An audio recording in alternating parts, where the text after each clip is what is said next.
नमस्कार, मी विकास मेरगणे. विकासनामा या डिजिटल प्लॅटफॉर्ममध्ये आपलं सर्वांचं स्वागत आहे. आज आपण चर्चा करतोय ठाण्याच्या लोकसभा मतदारसंघाचे असलेले खासदार नरेश म्हस्के यांच्याबाबत.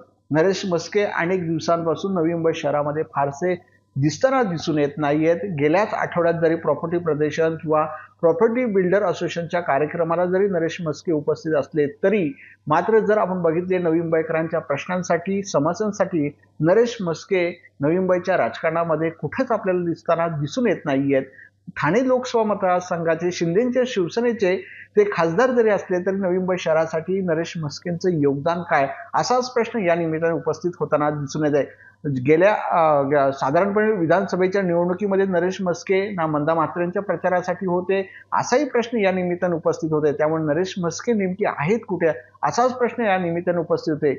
माजी खासदार जे राजन विचार हे तरी प्रत्येक कार्यक्रमाला किंवा शिवसेनेच्या वाढदिवसाला किंवा मेळाव्याला किंवा महोत्सवाला नवी मुंबई शहरामध्ये हजेरी लावताना दिसून येते. भले ते काय 4 तासाने येत असेल, 5 तासाने येत, पण ते कार्यक्रमाला नवी मुंबई शहरामध्ये येत होते, उपलब्ध होत होते, फोनवर उपलब्ध होते. त्यामुळे नवी मुंबईकरांवर आणि शिवसैनिकांवर नरेश म्हस्के यांच्यावरती राजन विचारेच खासदार म्हणून बरे होते का, असाच प्रश्न या निमित्ताने उपस्थित होताना दिसून येते. त्यामुळे राजन विचारे हेच बरे असे म्हणण्याची वेळ नवी मुंबईकरांवर का शिवसैनिकांवर आली का, हाही महत्वाचा मुद्दा आपल्याला उपस्थित करावा लागतो.